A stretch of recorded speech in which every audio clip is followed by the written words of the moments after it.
Hey, what's up, y'all? Welcome back to the channel. It's Monica, just checking in with you guys. I did a big thing today, and I've been talking about doing it for a while, but I never really pulled the trigger on it, and that's get a bookkeeper. And I can tell you it has been the most traumatic experience of my life. Well, not the most, but it has been pretty up there. The amount of anxiety I get when I think about inviting somebody into my finances, into my personal stuff, and oh my gosh, and there have been so many people who have offered, but either you've been too close to me or too close to notary nerds, and I just, when it comes to my finances, it's not something that I want just anybody to handle. Even if somebody is competent, I am in a place where I'm being honest with the fact that, I got to have some help with this money thing, okay? So the first lady that I reached out to, I had a couple of people in the group offer their services, and I just, I couldn't. The second person I reached out to was a lady who was going to be able to do it, but she was like, the way she worked, she just automatically went into your account and took her money out. And I really wasn't crazy about that, but I respected that, as far as her business model, I respected that. And then when I was getting ready to pull the trigger on her, I realized I still had some outstanding invoices I need to catch up. So I got all that taken care of.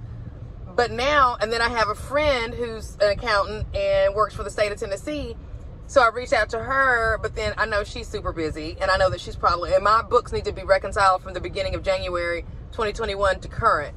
So here we are, third, fourth quarter. I don't, expect her to be able to stop doing what she's doing to get me caught up. So something told me just to get on and figure out where there was a bookkeeper near me that I could go to. And so I went on and I found two.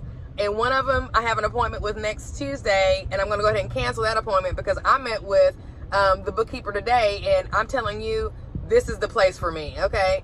I was greeted by the cutest little Lhasa Apso I have ever seen before in my life. I think it was a Lhasa Apso. I don't know what kind of dog it was, but he was Milo Brown, honey, and he was too cute for me. And when I walked in, first and foremost, when I went, they have a physical brick and mortar location. This is one of the things that make me feel more comfortable about it, since it's already something new for me, having somebody else dig into my bank accounts and see where I'm spending my money and how much money I'm making. But so it's important for me to have a business. So they have a brick house that they have converted into an office. She does taxes, bookkeeping, and some other stuff.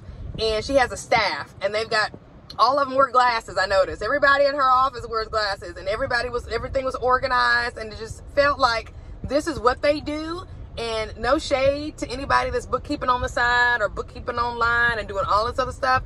No shade to y'all, but I had to have, me personally, I had to have a business handle my stuff. Some place that has an address that I can go to and walk in the door, and that's what I preferred for this, and that's just because that's where I am, when it comes to this kind of stuff.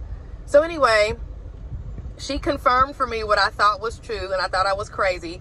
QuickBooks is crap online. I had QuickBooks online, and I was struggling every payroll. It was such a headache, and then I had to spend an hour on the phone trying to talk to somebody, and then I had to she said, just don't even worry about it.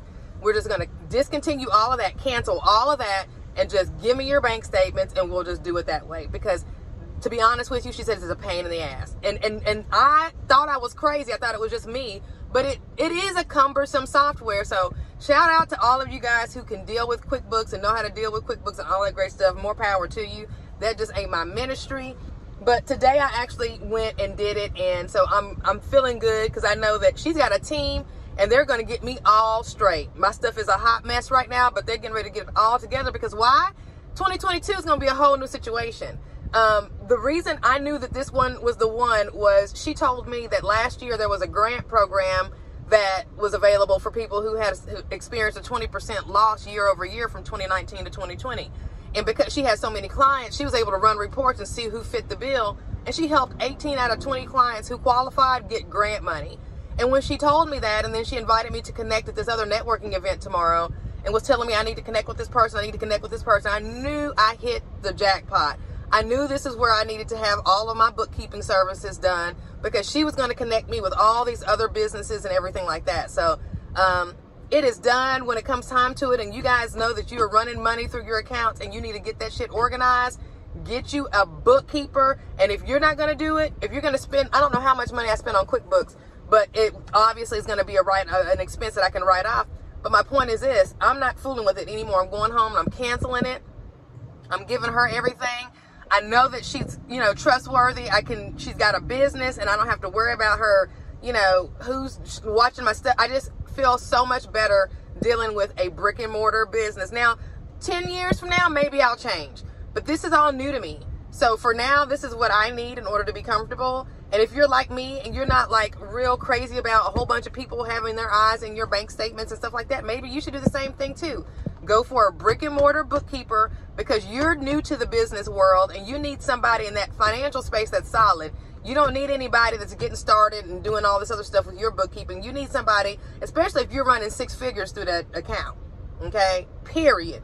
You need somebody that's going to be able to, you know, and oh, this is the other thing for anybody that taught at Notary Nerds and I don't have your W-9, she's coming for you. We've asked, we've got to get those W-9s. So if you're hearing this and you've taught at Notary Nerds and you haven't given us your W-9 yet, we will be reaching out for that ASAP, Rocky. So, but anyway, that's all I wanted to just pop in here and let you guys know that I finally did it. It has been, boy, I tell you, it has been a hot mess, but it's necessary, and it's necessary to go to the next level. That was one thing we got out of Rich Dad, Poor Dad, was that unless you learn how to manage your finances, your people, and your money, no, your finances, your people, and your time, or something, I can't remember. There's 3 things you need to learn how to manage, and finances is one of them. And if you're not good at it like me, I'm not, then you got to get some help with that. And I have been knowing I've needed this for a long time, but just have never felt comfortable and was, you know, like I say, mentally prepared kind of to pull the trigger on that first lady that I told you about maybe a couple of months ago. But something in the back of my mind about the whole taking the money out of my account, I didn't like that. I get it, but I just didn't like that part. So anyway, brick and mortar bookkeeping services, look them up, go check them out. Talk to y'all later. Peace.